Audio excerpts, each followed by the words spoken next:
time right now where everybody want to be so cool, they won't even rep their homies because they don't want to. I don't want to like that. I don't want to post that because I don't even know how that is. If you my homie, you my homie. I wake up in the morning, I sip a little champagne, I be smoking a blunt. I'm not even listening to what you talking about. If I come across, if that thing pop up and it say D-Wade, I'm liking it. I don't even give a damn what that was. We ain't got time to listen to everything, but I know that's my dog. I know that's my homie. If I'm rocking with you, that's why I'm following you. If I ain't fuck with you, I ain't following you. If I come across it, I'm liking it. I don't even know if the song was whack. I don't even know if it, I ain't like none of that artwork, but guess what? I fuck with you.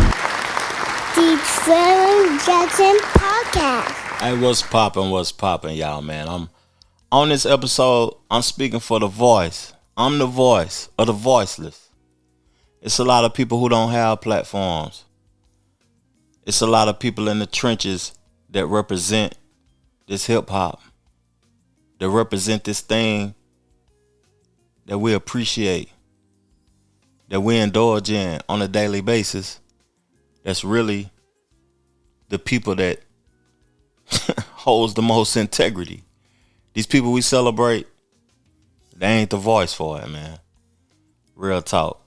I've been on multiple podcasts today, making guest appearances, and I just been doing my thing lately, speaking on platforms, and I'm kind of tipsy right now, but I'm going to do my best for the La Familia, for the family, man, because I got to speak, though. Now, what Rick Ross was talking about, like, sharing, liking your homie stuff, man. We live in an age and in a time where your support and you showing how much you care about another person's social status and his place on Instagram and Facebook and Twitter and TikTok and all of these things, man. If you really my partner and I come across what you promoting at the moment, I'm going to share it. I'm going to like it. I'm going to support it or whatever, though. But at the end of the day, if you show me anything else through you that you show me otherwise when you see my stuff, it's a different ball game, dog. I ain't rocking with you, period, no more. You know, like, I have homeboys and friends and stuff, and once they show me a different side to them, I never deal with them again. And I don't have no sympathy for them. I love them still, but I don't have no sympathy because, like, you showed me something I didn't expect. You showed me something that I don't appreciate. You showed me something that doesn't benefit you or me. And I got to keep my integrity strong. And with this beef that's going on previously as of this week, integrity matters. You can be the best. You can be the most successful. You can be the top of the top. You can be better than the best of all time. But you don't have no integrity. All those accolades don't mean nothing. Let's get into the podcast, man. Thank y'all for tuning in. Thank y'all for subscribing to the channel. Thank y'all, man. Real talk. Let's go.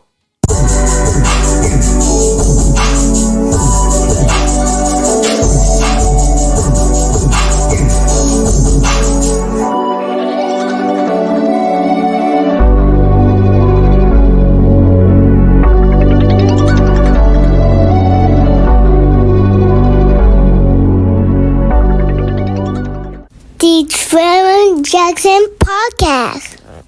We're going to get straight into the beef. We're going to get straight into the Kendrick Lamar and the Drake. You know what I'm saying? Who was at the top? And J. Cole eliminated himself. Real talk. He did, but I salute what he did because it's a waste of time. A lot of people will be thinking that, you know what I'm saying, he a lame and he this and he that and he ain't ready for war or whatever, though. But those people, to me, have never experienced peace before. If you have never experienced peace before, you don't know how valuable peace is.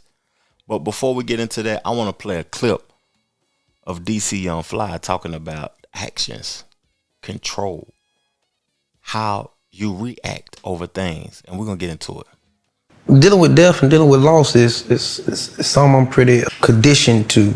It's just the matter of the magnitude of the person, of who it is, and you got to keep God in your life. You know, life is life, man.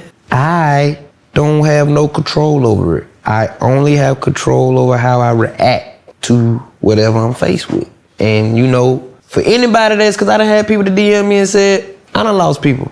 You done helped me to understand what's going on. I'm like, look, bro, if you don't have a relationship with the higher power, bro, it's the only way you're gonna get through anything in life. Google ain't got the answers. The internet ain't got the answers. You can easily be tricked. These are the things I make sure I keep intact.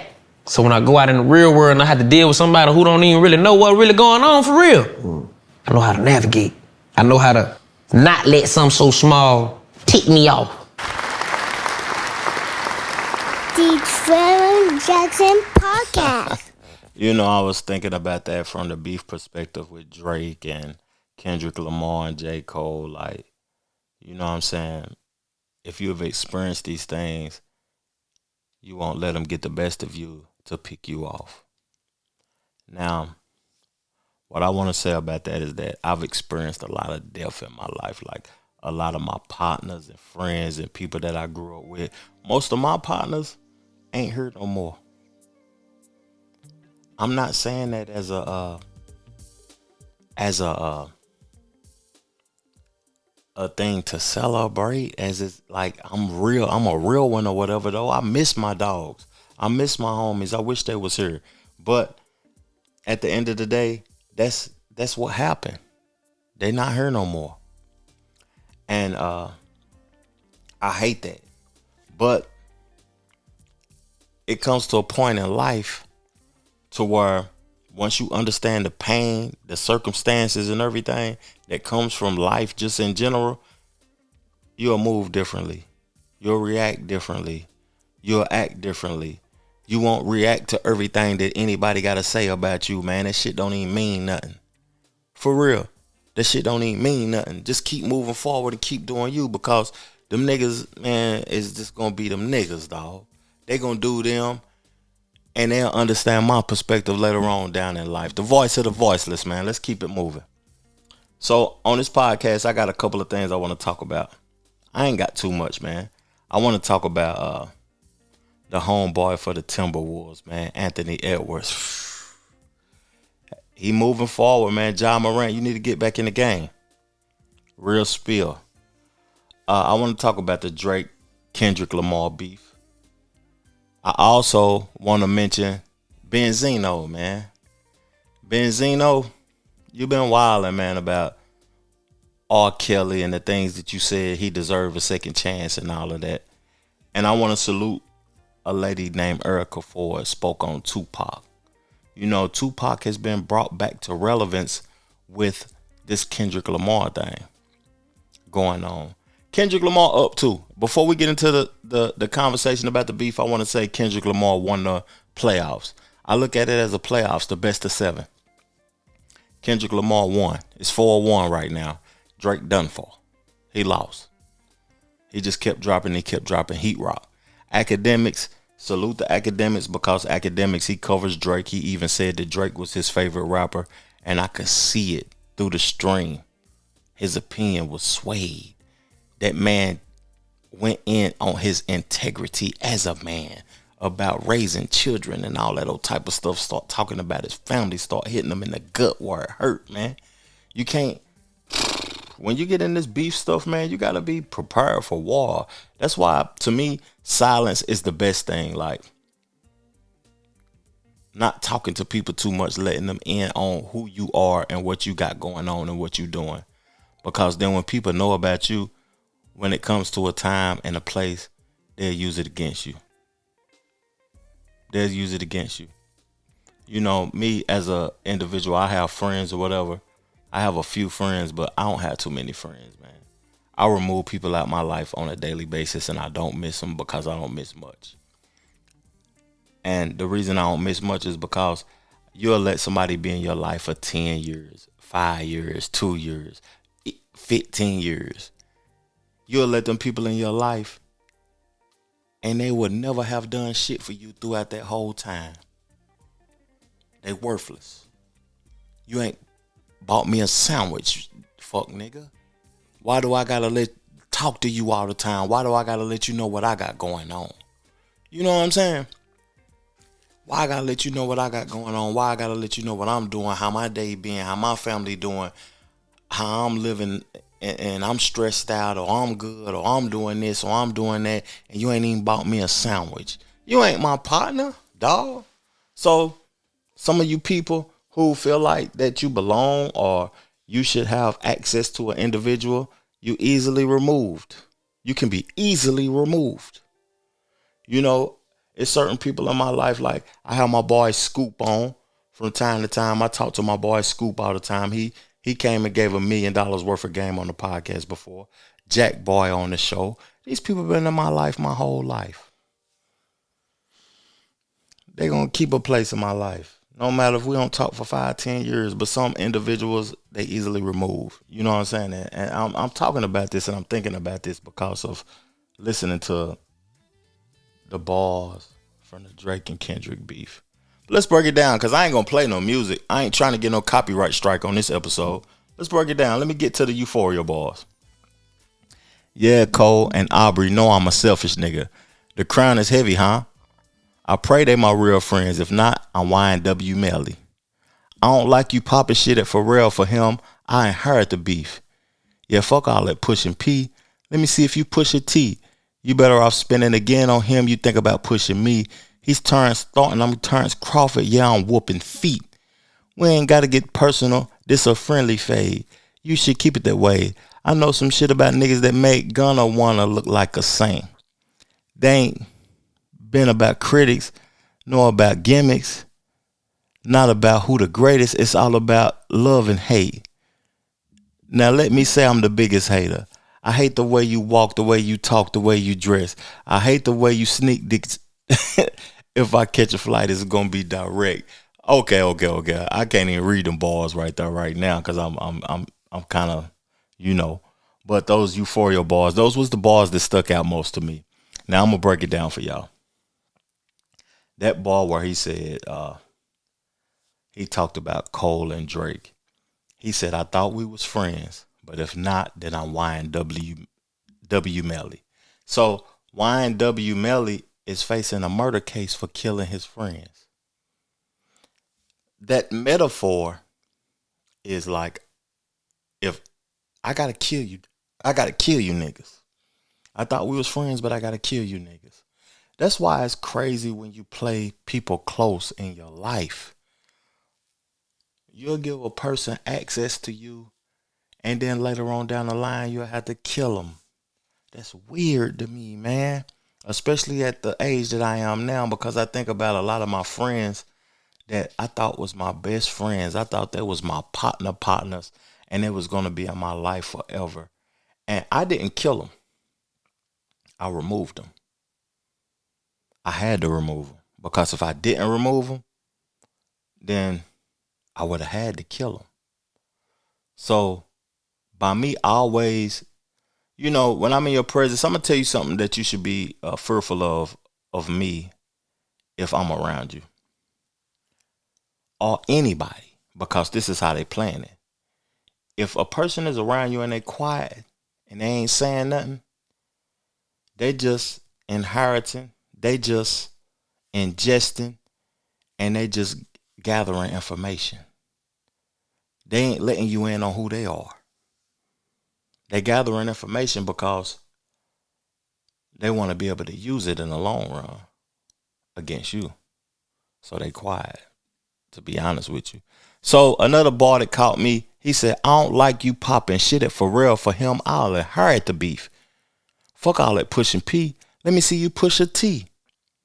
Now that bar was crazy to me because he used the song Pushing P.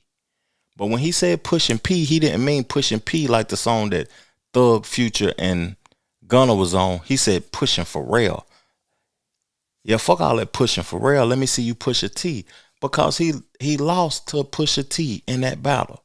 We can all agree to that. Everybody in hip hop can agree that Drake lost that battle to Pusha T. He didn't push him. He just bowed out. Now, both of these guys' name is Terrence. I didn't know that at the end of the day. I didn't know both of their names was Terrence.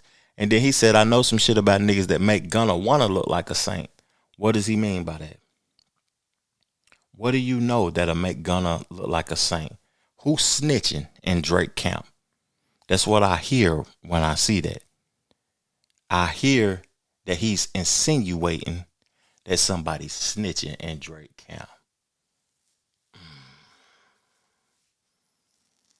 Let's see if the information come forward. Now, this is Euphoria. To me, I'm going to rank the tracks in order. That track that he just dropped. What's the title of that track? Hold up. Not Like Us. That's number 2. Like That is number 1. So I'm going to break it down for y'all. Man, my YouTube going crazy right now. People commenting. I apologize, y'all. Like That is number 1 with Future. Not Like Us is number 2. And then Euphoria is number 3 because Euphoria was the most lyrical one. It was the one that exposed the most. It's just a flawless record to me. That's just my opinion. But a lot of people was listening to this record and was like, why he talking about he don't like the way he dressed? He don't like the way he do this. He don't like the way he do that. But that was something that DMX talked about on the Breakfast Club when Charlemagne the Guy asked him, do you like Drake? And now why don't you like Drake? I don't like anything about Drake. Mom, I don't like his fucking voice. I don't like what he talks about. I don't. See, I be trying to tell these face. I don't like the way he walks. Like nothing. I don't like his haircut. I might just let me shut up. I'll just stop right. You know, Drake makes phenomenal music. His father is from Memphis. He's a great artist. But people get it misconstrued, like when it comes to integrity, when it comes to real hip hop, it may not make that much money. You may be happy when you got access to Drake.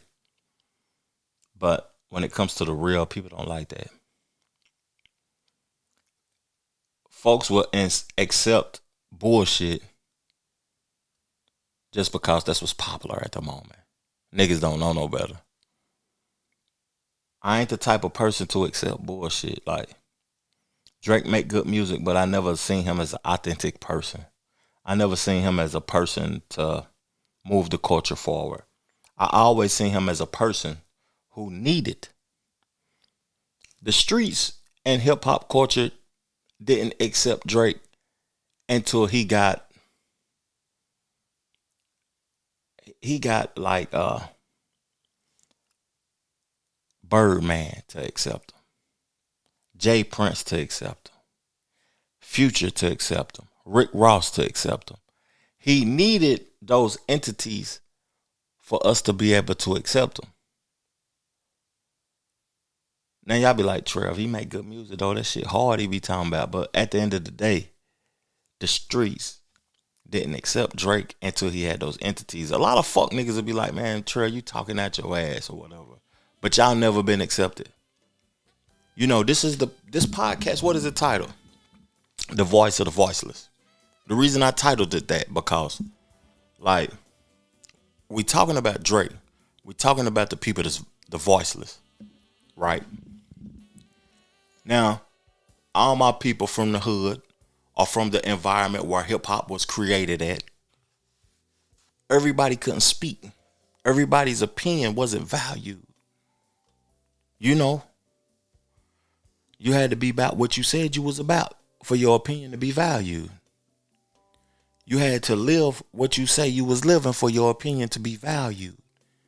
You had to walk, talk, and act, smell, move, and do everything that you said that you was doing for your opinion to be valued. But now, the digital era, it created the people whose voice didn't matter in the real world to matter on this platform. YouTube, podcast, streaming. Your opinion matters now because you have nobody putting you in check. You have nobody in the streets slapping you, telling you what you saying is cap. You have nobody interacting on the things that you saying that is bullshit. So with that being said,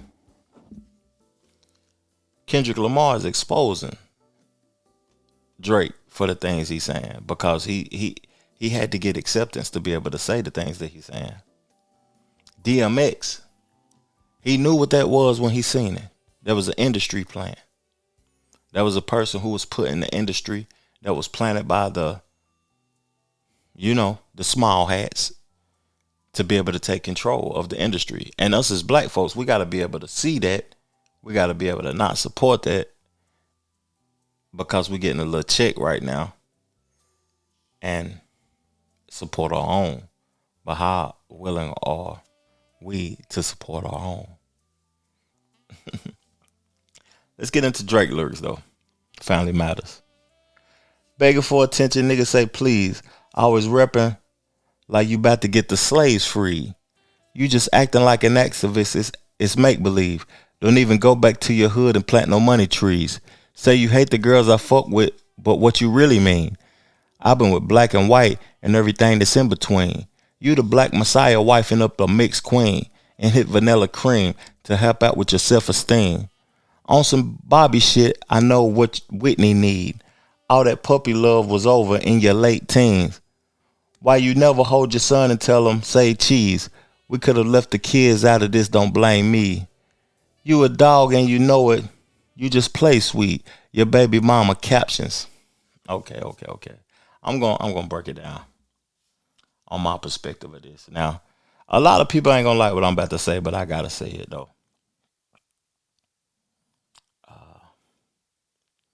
In the United States of America, if you view yourself as white and you view yourself as black, right?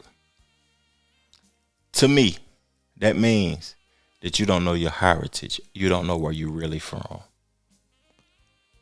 When you say you mixed, that just means you're a multitude of things.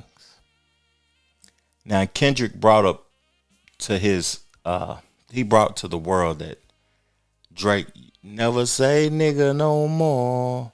Now Drake is responding talking about your queen is mixed.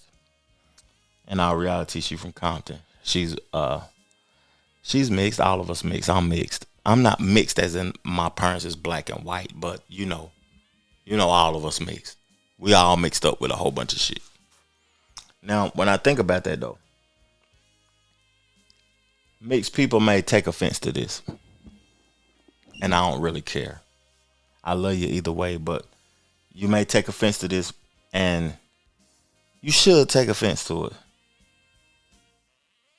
As a mixed individual, you have a convenience that the average black person don't have, but you're proclaiming to be black.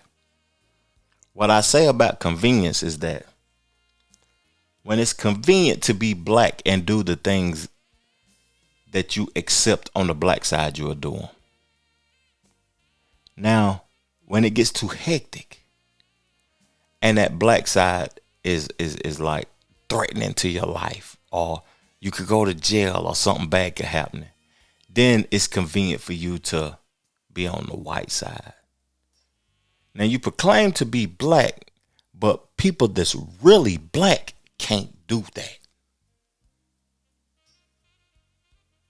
Y'all know that too. But y'all ain't gonna accept it. It's a convenience to being mixed. It's a convenience. It's some people that I love that's mixed. I love my cousin Jack. I love my boy Dip. I love a lot of people that's mixed. But it's a convenience to being mixed though, dog. Real talk. Am I wrong for that in the comment section? Tell me that.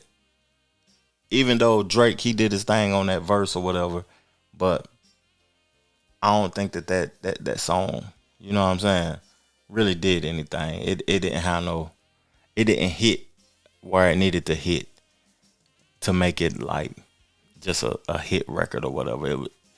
These people have two totally different audiences, and I don't think that either one would be affected by this beef. But I'm getting off of the beef. I think that Kendrick is up 4-1, and it's over. It's over. Drake can't do nothing else, but his career won't be affected. But we're gonna get into this Benzeno talk. Salute to Benzeno, salute to Carla Ray. I like the music that she's making. I like the contributions to hip hop that Benzeno did with The Source magazine, The Source Awards. I like his back and forth with Eminem, him exposing the integrity of Eminem also. But this is different, and I want to hear y'all perspective on this in the comment section. R. Kelly a second chance?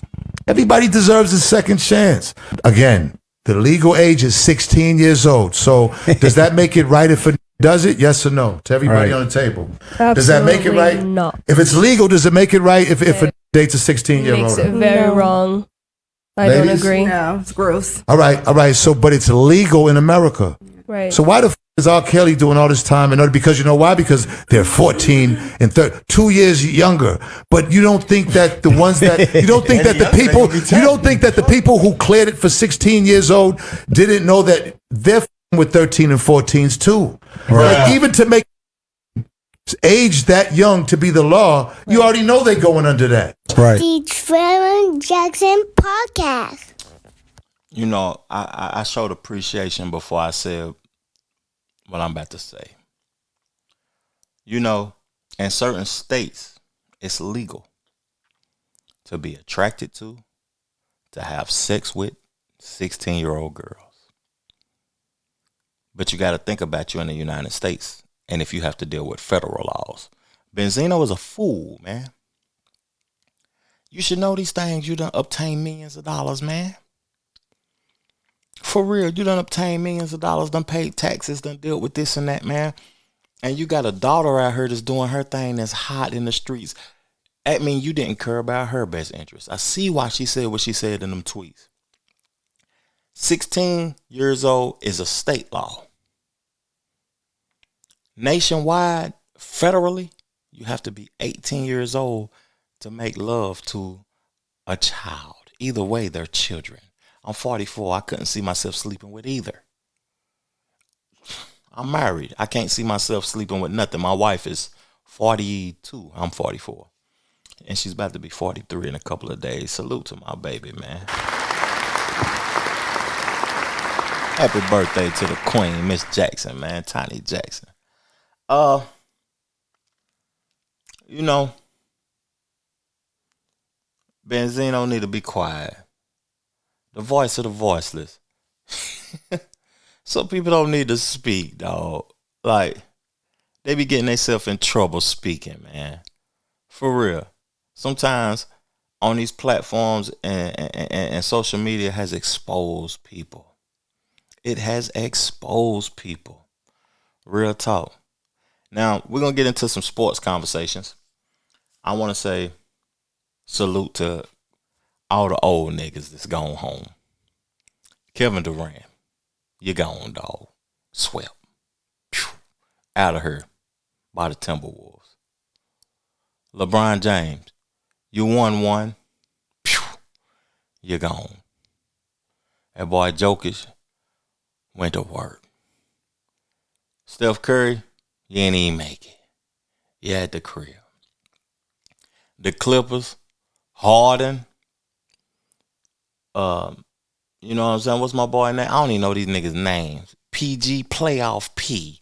You stop. That's the last time I ever call you Playoff P because you ain't did shit in the playoffs, nigga. You're trash. Kawhi Leonard. Stop. James Harden. Russell Westbrook. Stop. You niggas couldn't get $1 million. I'll pay Caitlin Clark more than I'll pay you hoe ass niggas, man. Y'all niggas trash. It's time to hang it up. It's time to hang it up.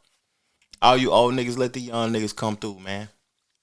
But what I want to play before I get into the conversation of the youthful individuals, I think that the NBA is a youthful league. I love seeing the Knicks winning. I can't wait to see the Knicks and the Pacers series, man. I missed that. I've been wanting to see that since Reggie Miller and John Starks and Patrick Ewing and Spike Lee on the sideline. I've been wanting to see that. The Knicks in the playoffs. I ain't even a Knicks fan, but I want to see that. But this boy right here, the truth. Rim.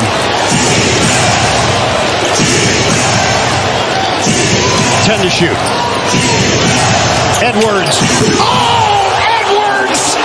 A signature slam! Kevin Durant for sure. It's my favorite player of all time. That's the best feeling. Like I said last time, it's the best feeling in the world, man. To send him home or out, whatever you want to call it. I don't even think I outplayed him. He played great throughout the whole series, but my team outplayed his, and to come out victorious is the best feeling ever to beat him because he's my favorite player of all time. Hold on, y'all.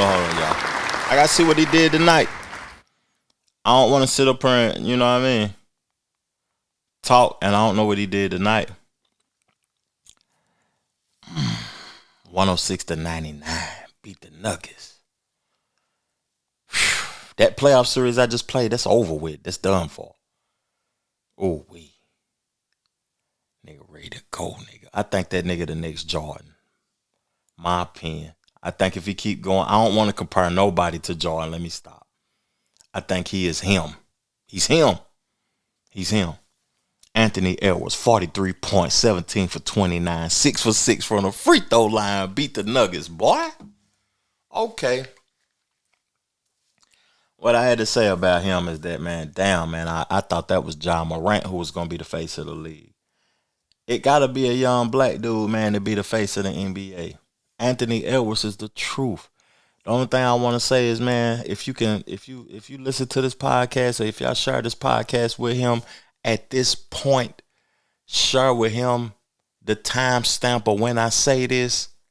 Stop cursing, nigga, in them press conferences. Stop cursing. For real. Just continue to do your thing, but stop cursing. You don't have to do that. You the man. You next. Ball hard, keep doing your thing, and we support you. We over here wanting to see you win. I told one of my partners, man, I think that they're going to beat the Nuggets. And I still see them being capable of doing it. Especially with Rudy Gobert down there. Only thing he got to worry about is Jokic. He don't have to score a point, get rebounds, and worry about Jokic. And it's a done deal. But we got a couple of more topics. I'm going to get up off his thing, man. I want to talk about,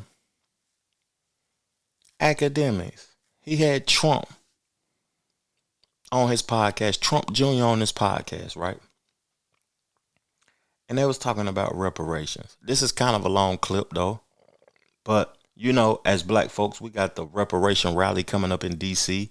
pretty soon. And I told people that we need to go to that or whatever, though. But I doubt that folks will go to that. I know I'm going to D.C. just to be amongst the people, to congregate and have conversations with people and see where we at as African Americans, descendants of slavery, with reparations. But I know a lot of black men are voting for Trump. And when I heard his son say the things that he said in this clip, it has me interested in, why are we voting for Trump? Are we going to get reparations? Because I don't think we're going to get reparations from Biden or Trump. And I see the migrants getting everything. They're getting thousands of dollars a month just by being over here, and they didn't even have to do nothing for it. It's crazy, man. I'm not generally, I think it's you see the stuff going on in California, and it's like, well, if we took 10x the California budget, I'm like, what? I look at, me, do I pay into this? Like, my grandparents came here in 1906. We were never, I think the idea is that African Americans built the country, so anybody who even are even a byproduct or a recipient of anything good should pay into the people who are the ancestors that helped build the foundation, and those direct descendants of those ancestors somehow, which obviously wouldn't be me, by the way. I get the concept. I'm sort of, I'm not long these concepts because I think they're too complicated. I think they get taken too advantage of. I think, when you see some of the numbers that are being thrown around, it's like mind-blowing. Like Bernie had said, he had mentioned that too. Like he was like, California, they're like, it's like $30 trillion and we can be fine. I'm like, wait a minute, what are you talking? Like that's so. I don't know. I think it's one of these things. Obviously, a disgusting and terrible time in our country. But I just. I don't know how you do that reasonably, logically, equitably. If there was a way, say some little genius came up with a way, hey, listen, we're not giving no more money to Ukraine. They're cut off. We're not giving this. And then this excess money, we're going to give some to schools, some to this, and let's give this amount. Well, that's different. Let's market in some bill. Isn't that what they do? But I think you're politics? starting to do that with schools, or again, funding historically black universities. You're not necessarily funding historically white universities, right? There is some difference. There is play there. I think you've seen, certainly this will get you in trouble or me in trouble, but you see some of that with affirmative action or something like right there. There has been stuff in there. People are going to say that's not enough, and people are going to say it's terrible that you say that. But I think as a country we're trying to get through that. I think as someone who's been out there a lot, all over the place, I don't and have not seen sort of the rampant racism that I'm not saying it doesn't exist, right? But it does not seem like it's what it's made out to be, and I think there's probably racism in cultures across. You see, I see a lot of gay guys hate the trans people, and I kind of want to get to a point where everyone stops hating each other. Yeah. And taking from one to give to another now, and understanding again the history. I don't know that solves any of these problems going forward. The Fallon Jackson Podcast. The people that's in political positions, they feel like they've done enough for African Americans to be able to succeed, to be able to excel. They did create affirmative action, which I feel like it was for a multitude of individuals. They created diversity, equity, inclusion, which I feel like was for a multitude of individuals. It's never been anything that was specifically for black people and specifically in our hands, like how they do the migrants, how they do the Chinese, how they do for the Indian people, the Native Americans. It's never been anything because we can't unite. We don't have you can't give to people who don't have a specific identity. That's why I like what Tariq Nasheed is doing with the African descendants of slavery. He's trying to create an identity for African Americans because we've adopted the identity that they created for us instead of us creating our own identity so we can receive reparations. Now, I don't think that it'll happen like that to the point to where we'll achieve or get anything, man. This the OG conversation, man. This the OG talking right now, man. I feel like I'm the OG. The young folks, man, when I look at my analytics and my algorithms, man, y'all young folks, y'all tap in all the time and y'all support me, man. But I just want to tell y'all, man, we got to unite. At the end of the day, after I listen to that conversation, if we don't unite, we'll never obtain anything but what you obtain on your own. We can obtain more if we galvanize, if we, attempt things within a multitude of people. People don't want to, man, that shit ain't cool, man. That shit ain't fly to be able to receive and achieve things with a multitude of people. But that's how I want to win. Now, I'm going to play a conversation of a lady that's celebrating an artist who was the first rapper I ever heard talk about reparations on a song, man. Erica Ford talking Tupac Shakur. Let's go. Tupac is a very unique individual, a lot of energy and a lot of love for his people. Okay. A lot of love for his people. And, I think working with his entire family, was like something, you know, it's life changing in the sense that you could look at him on a movie screen, and you see him in person, and it's the same person.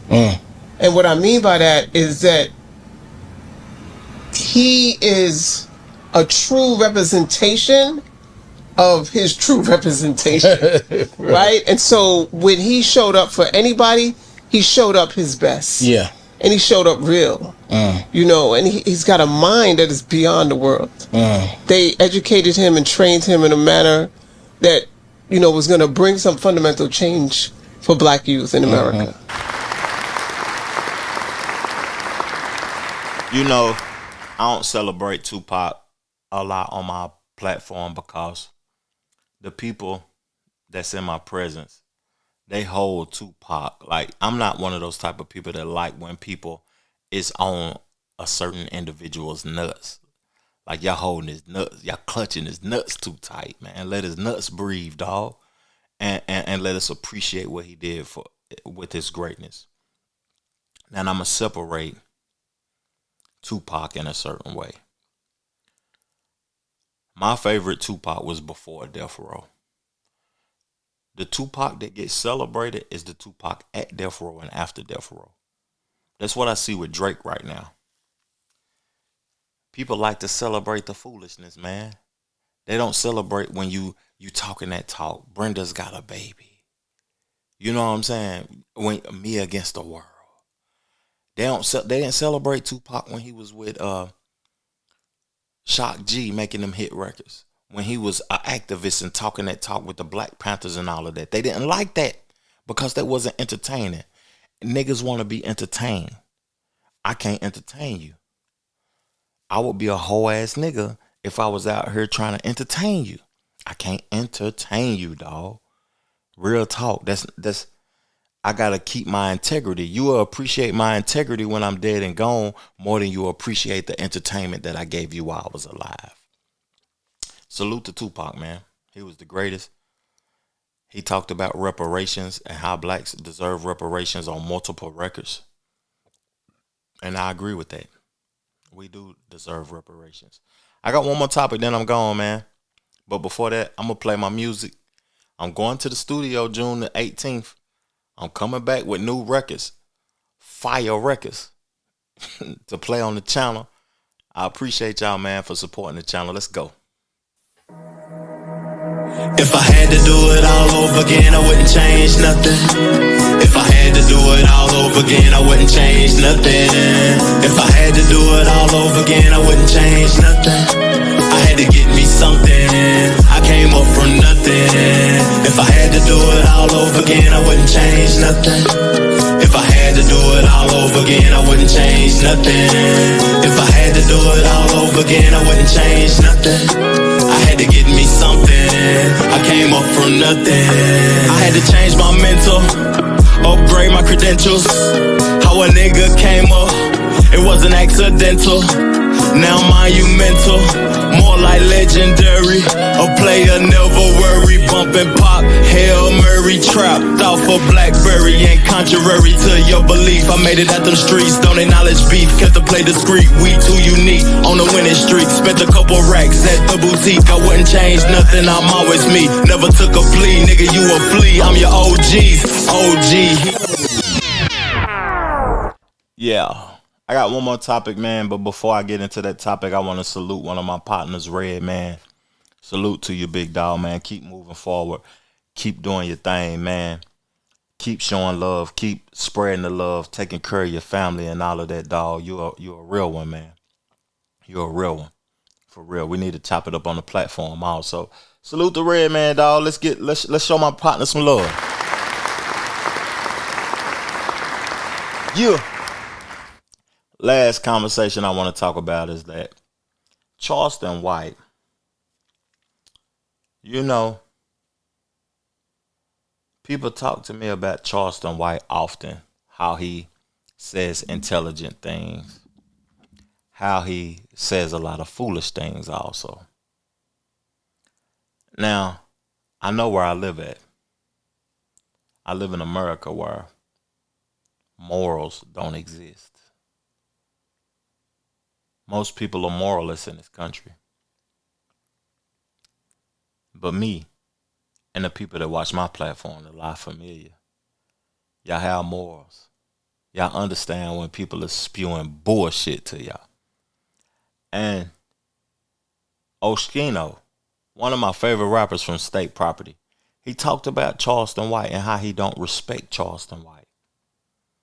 He was in the movie State Property with Benny Siegel and all that. He was in the group. Y'all know who Oshkino Vasquez is?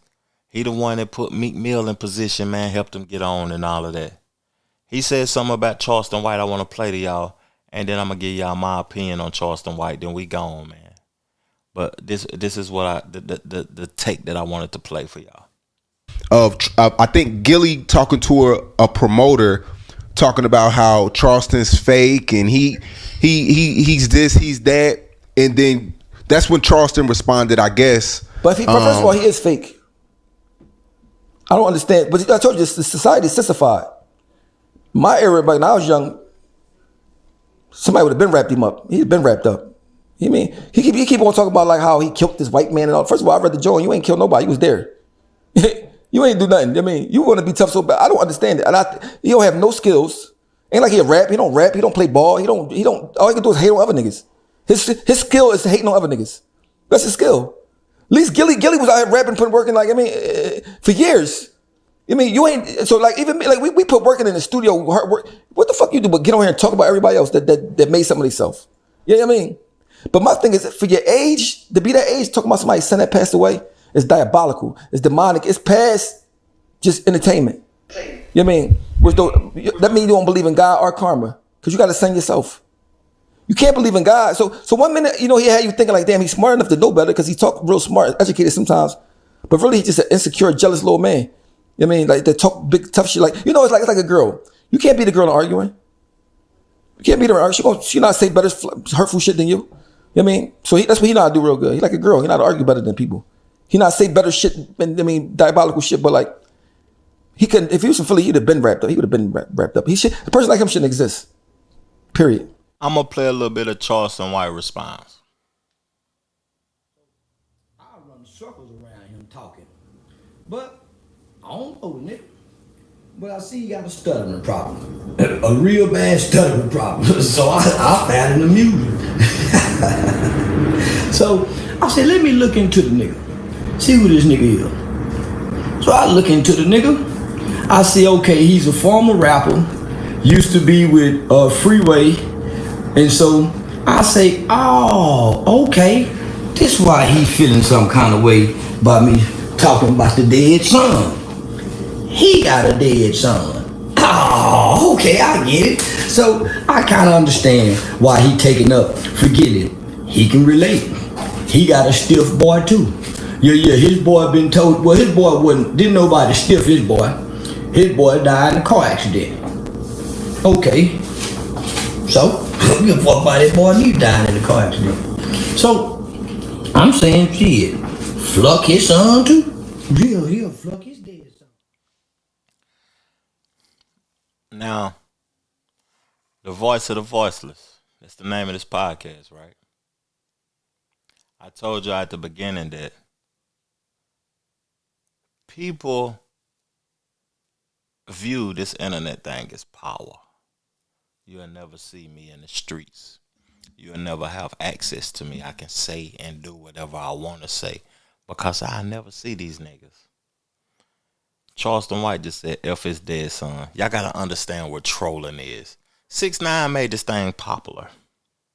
Now you got niggas interjecting in this. Talking bad about people, children, family members, mothers. We just heard it in the Drake and Kendrick diss. They talking about family members. That's the ultimate disrespect. Coming up where I come from, you had to die from that. It wasn't nothing else to do but smoke. But I'm from a different era and a different genre. I don't understand this. Get in the comment section, help me understand this. Let's listen to some more of it though. I go speak in schools and in the juvenile facilities. I tell young boys this all the time. I say, whenever you see a nigga who like to fight and his first reaction is to fight, He got that from his mama. Those are his mama's traits. And the reason why niggas like to fight furs because they mama whoop furs. Daddy whoop based off principles. Mama whoop your ass when she frustrated. So that's where most niggas learn how to and want to fight. So he don't know me. He said he didn't listen to nothing I said. But he said somebody called him messy like a bitch. And he said, based off what they called and told him, he's come to the internet and now he want to put on boxing gloves. Boy, if you ain't acting like a hoe, he say, she say, messy bitch say. Now you done let somebody why you up with the he say, she say, because you say you didn't look. As a man, you supposed to say, listen, I don't care what that nigga said. He just said to me. Nigga ran to the internet and said. So as a man, I'm not paying that nigga no attention.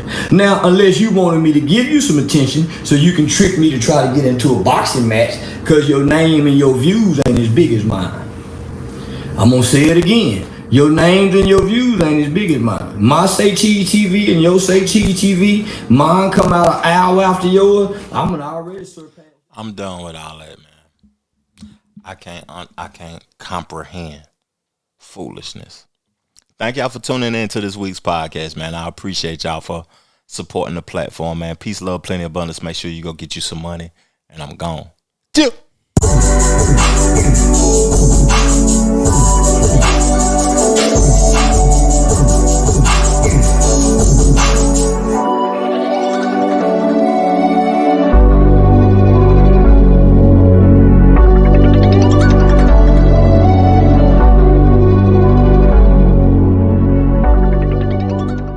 The Trevor Jackson Podcast.